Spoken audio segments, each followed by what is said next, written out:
تمام تعریفیں اس اللہ تبارک و تعالیٰ کے لیے جس نے یہ فرمایا ہے کہ پاک ہے وہ ذات جس نے اپنے بندے کو رات کے کچھ حصے میں مسجد حرام سے مسجد اقصی کی سیر کروا دی۔ میں اس اللہ کی حمد و ثنا بیان کرتا ہوں، اس کی ان نعمتوں پہ جو بے شمار ہیں۔ میں گواہی دیتا ہوں کہ اللہ کے سوا کوئی معبود برحق نہیں، وہ تنہا ہے، اس کا کوئی شریک نہیں، وہ بہت بلند و بالا ہے۔ اور میں گواہی دیتا ہوں کہ جناب محمد اللہ کے بندے اور اللہ کے رسول ہیں۔ آپ کو بلند و بالا آسمانوں پہ لے جایا گیا، اللہ تبارک و تعالیٰ کی طرف سے آپ پہ رحمتیں نازل ہوں، سلامتی نازل ہو۔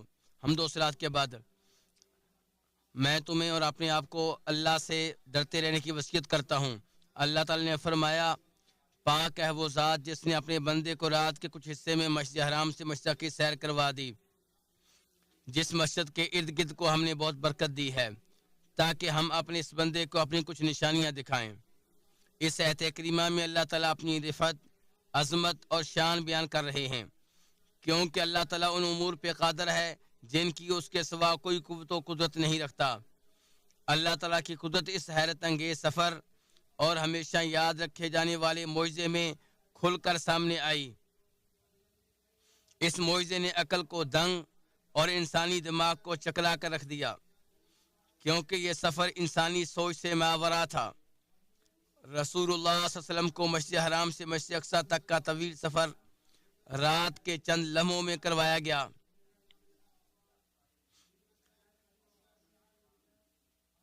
آپ نے اس سفر میں اللہ تعالیٰ کی بڑی بڑی نشانیاں دیکھیں، اللہ تعالیٰ کی بادشاہی کا جلال دیکھا، اور پھر اسی رات واپس مکہ پہنچ گئے۔ یہ نبوت کی بہت بڑی نشانی اور آپ کا عظیم ترین معجزہ تھا۔ یہ سفر کئی طرح کی حکمتوں، احکام اور بڑے مؤثر قسم کے اسباق پہ مشتمل ہے۔ یہ سفر اللہ تعالیٰ نے اپنے خلیل اور چنیدہ جناب محمد صلی اللہ علیہ وسلم کے لیے مختص فرمایا۔ یہ بیت اللہ سے بیت المقدس کی جانب سفر تھا، جو کہ انبیاء کرام کا گہوارہ اور قبلہ اول ہے۔ بیت المقدس کی جانب سفر اس لیے کیا گیا تاکہ اس گھر کی عظمت اور شان و شوکت عیاں ہو، نیز نبی صلی اللہ علیہ وسلم کے عزائم مضبوط ہوں اور آپ مزید ثابت قدم ہو جائیں۔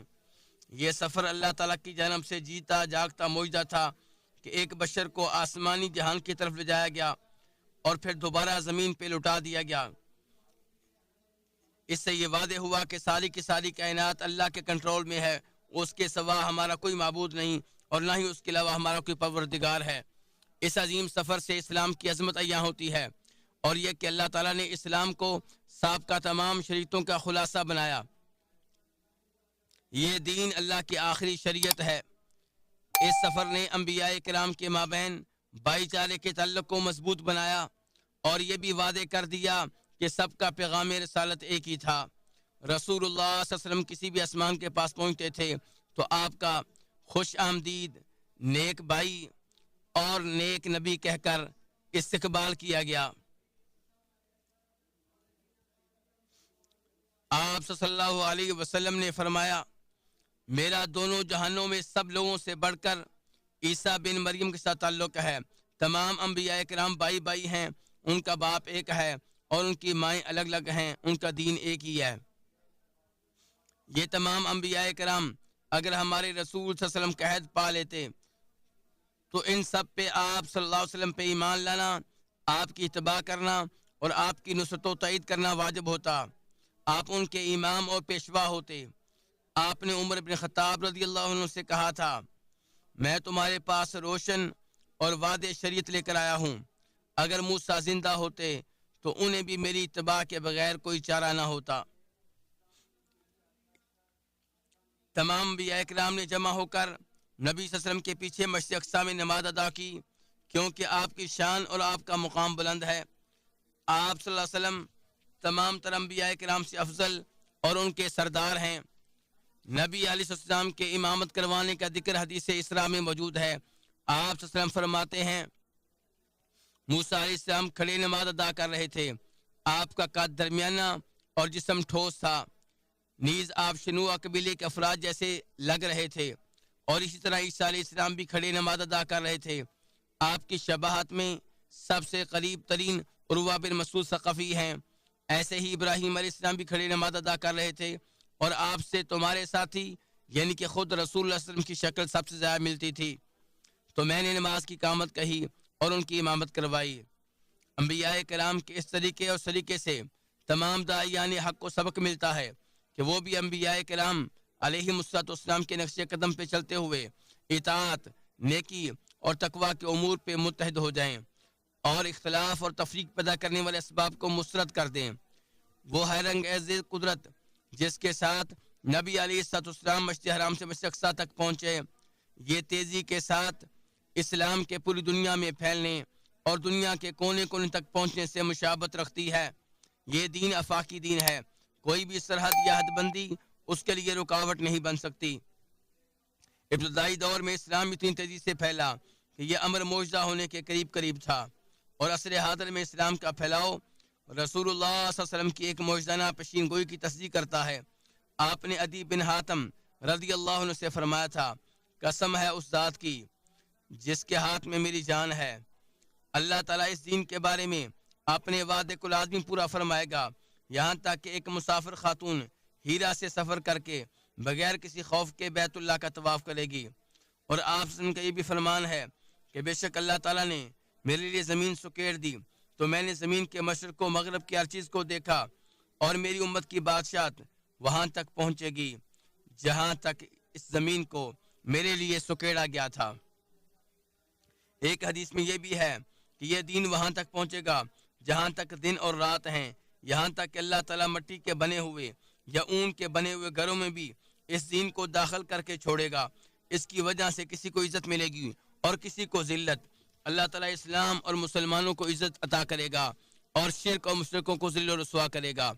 نبی علیہ السلام کا یہ فرمان بالکل سچ ثابت ہو چکا ہے، کیونکہ اسلام اس دھرتی کے طول و عرض میں سب سے زیادہ تیزی کے ساتھ پھیل رہا ہے، اور اسلام کے مخالفین اس امر کی زبانی اور تحریری گواہی دے رہے ہیں۔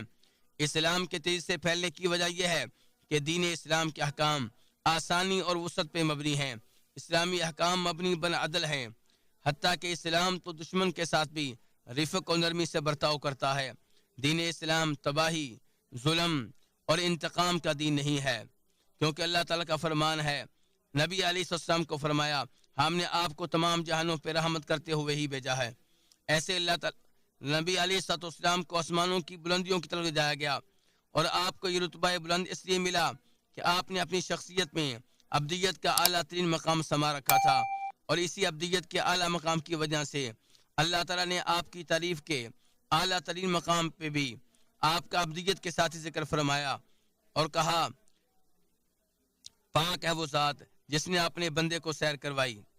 اسراء اور معراج کے سفر کے دوران آپ کو مسجد حرام، مسجد نبوی اور مسجد اقصی کے مابین انتہائی مضبوط تعلق اور ناطہ پڑھنے کو ملے گا، اور اس تعلق میں امت کے لیے بالکل واضح اشارہ ہے کہ مسجد اقصی کی شان، قدسیت اور اس کے بابرکت مقام ہونے کے پیش نظر اس بارے میں کوئی کوتاہی نہ کرے، کوئی سستی نہ کرے۔ ابو ذر رضی اللہ عنہ کہتے ہیں، میں نے کہا، اللہ کے رسول، کون سی مسجد سرزمین پہ سب سے پہلے بنائی گئی؟ تو آپ صلی اللہ علیہ وسلم نے فرمایا، مسجد حرام۔ میں نے پھر کہا، اس کے بعد؟ آپ نے فرمایا، مسجد اقصی۔ تو میں نے کہا، ان دونوں کے درمیان کتنے عرصے کا فاصلہ ہے؟ تو آپ نے فرمایا 40 سال کا۔